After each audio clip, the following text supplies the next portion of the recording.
taking the time this evening to attend the webinar.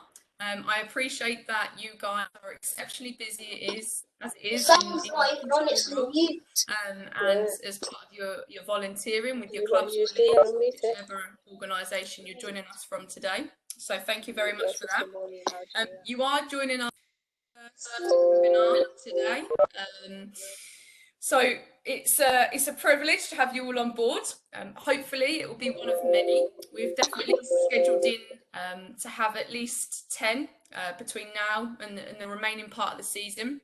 So content will vary month to month, and we're happy that any requests that you guys have can come into us so we can make sure that the topics are on point and of interest to yourselves out there in the grassroots environment. So our first topic today, as you've all signed up for, is what we stand for.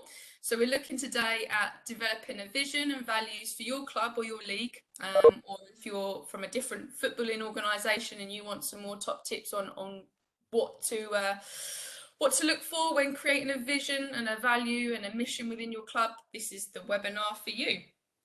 So just a few introductions. For those of you that don't know me, my name is Danielle Warnes. I'm the National Club Services Manager here at the Football Association. On the call today, we've also got James Mathis from Sporting Assets. And to join us today this evening from a club is Stuart Fuller from Lewes FC. So he will be giving an overview of what Lewes stands for and how they at the club created a vision and value for the club themselves. So just a little bit of housekeeping first and foremost. And the beeps are one of the housekeeping rules. So just to reiterate, those that have recently joined us, if your microphone icon to the right hand side of your name in the participants section is still outlined black, if I could just ask that you tap that for me. So it outlines red, which means that you are muted for now. We will have the opportunity to unmute you towards the end of the webinar, and that will allow you to answer any questions or ask anything of myself, James or Stuart, who's on the call today. But if we could just monitor that and make sure that you're on mute, that would be really, really useful. It also just helps as well ensure that the quality of the recording is clear and concise, and those outside of the webinar today can also get the content without it continually beeping. So if we could just do that, that would be brilliant. As I mentioned right at the beginning, the webinar will be recorded and be available for you guys to review again. And that will be sent by myself via an email tomorrow, so you guys can catch that pretty much hot off the press. And the slides will also be emailed to yourselves as well. So again, you can share them with the relevant committees or individuals within your club that you'd like to share the content with. What we are trying to ask is that any questions that you guys have, to jot them down on a bit of paper at home or to pop them in the chat, which hopefully you can see on the right hand side of your screen. And then we'll open the floor up for discussions at the end of the webinar. That way we just keep the content flowing, the presenters can get out the information they'd like to share with you guys, and then more importantly we can open up a free kind of open plan forum for you guys to discuss and chat and ask ourselves some questions, and more importantly ask each other questions for those that have kind of been through this journey around creating a value and vision at their club. So the running order for today will be myself and James presenting some core content. So for the first half it will be James and I. Then we'll pass over to Stuart from Lewes, who will be giving his overview of the values and vision at Lewes FC and what he's done to date with the support of the club and the volunteers and committee around him. And then, as I said, towards the end of the webinar, the last half an hour, 20 minutes will be an opportunity for you guys to ask questions and share your thoughts and ideas around the topic. So, what are we looking to cover today?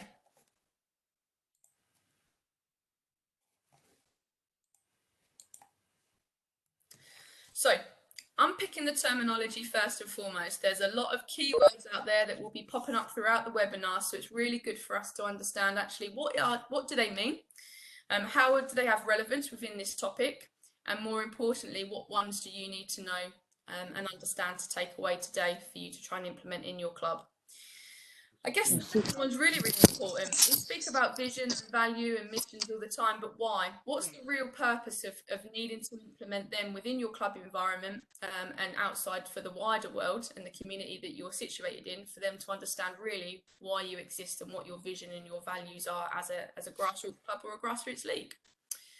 Again, we'll be looking at how you can develop them and, more importantly, use them effectively, both internally and externally. As I mentioned, Stuart will come on and give his take of the topic, and then it'll be open discussion for you guys to have a chat. So, why have a vision statement and a set of values? So with any topic, with any kind of beginning of a journey, it's really important to understand the reasons as to why. Why are you doing something? Whether it's creating a value, whether it's setting up a club, whether it's looking at a new pathway or program within your club or league, it's really important for you to understand why. And then it becomes really, really important for you to explain those reasons why and to get other people to understand your why. So why have a vision statement in a club? Well, first and foremost, it gives your club or your league a sense of identity and a sense of purpose. It actually allows you to then be able to express really clearly who you are and what you're trying to do. And that has real value both internally and externally. It helps guide decision making and can be used as a real driver for change. That can be either a change that's been embedded within the club that you'd like to move the club or a league in a different direction, but also it helps the club, volunteers and committee guide a decision that might be quite big. It might be a decision that needs a lot of individuals to come around the table and support with, but actually if you've got a clear set of values that's driven by a vision, then that decision making should be made that little bit easier within your club. It underpins the club's business and activities and provides a clear line of sight between what the club wants to really achieve and actually how it goes about it. So again, it provides that clear drive and that clear direction. And if you ever get lost or your committee members ever get lost, you've always got something to revert back to, just as a check-in point to make sure that you are on that right path and that right direction. Again, it's a really good mechanism for kind of getting existing club members on board with maybe a new thought, maybe a new concept, and just rejuvenating some of maybe the old thoughts that have been in and around the club for a longer period of time. So actually it's a really good way of putting fresh ideas into the club and moving the club potentially in a different direction or a fresh direction if that's where the club would like to be. It can be used as a sales pitch, and I use sales pitch loosely, but it can be used as a driver to not only share the message as to why the club's in existence or what they're looking to do, but it also helps bring people on board with what you're trying to do. If you're very clear about who you are, what your existence is, what purpose you have, and what direction of travel you're going in, it helps bring people along. And by that I mean it helps with recruitment of volunteers, it helps with recruitment of players, and it helps you have an identity within your community. And for many of you out there in the grassroots world, funding is a real big problem, but a real big kind of driver as to support your existence sometimes out there in the community. So again, having that clear vision of who you are and what you're trying to do has real weight when talking to stakeholders and partners around what you're trying to achieve, and more importantly, how you and your values and their values as a potential partner or a stakeholder can combine together, and you can collectively potentially work towards driving to something bigger and better.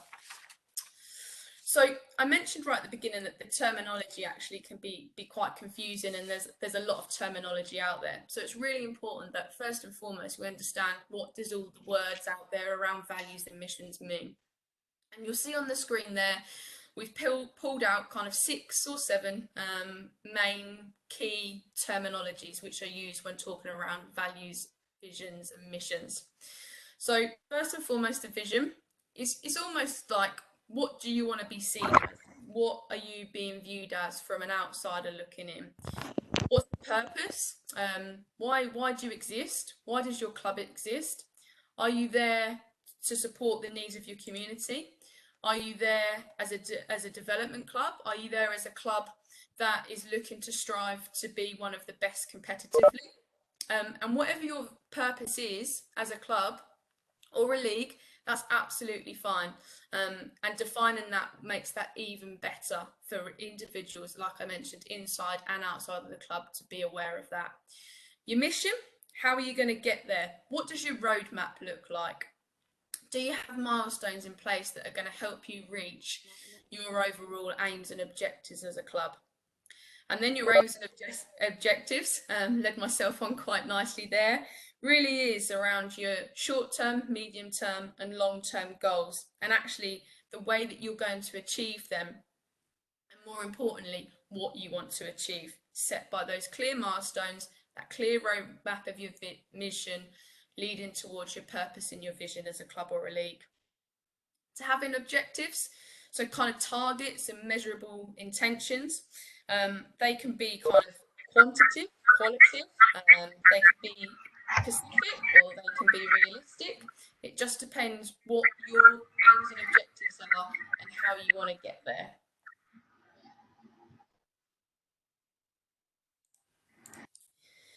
And then your values. What do you really stand for? What's your core ethics? What's your principles? What cultures do you embed in your club that you would like to embed within your vision and your mission and your purpose? And how do you get other people on board within your club to really kind of drive and take on board the culture that you're trying to set? And this is a really good visual to see it in a structured way. So this is BT, really simple visual way of showing all of that terminology, all of that jargon, and putting it in a real structured, easy to read, easy to share infographic. Now, some of you have probably seen this through full-time work. Some of you have maybe seen this through other webinars in and around the same topic. And it also almost follows the VMO strategy. So those that are aware of it, it's a vision, mission, objectives, strategy and action plan structure.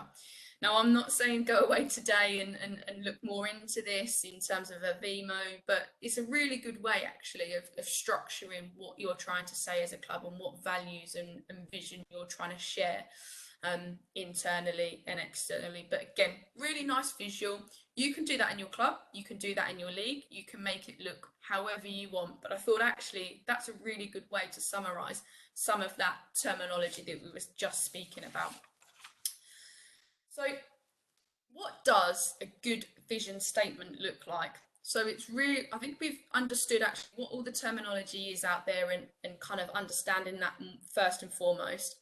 I think we've understood the reasons as to why, but actually what does a good vision statement look like? So it should be clear and concise, easy to read.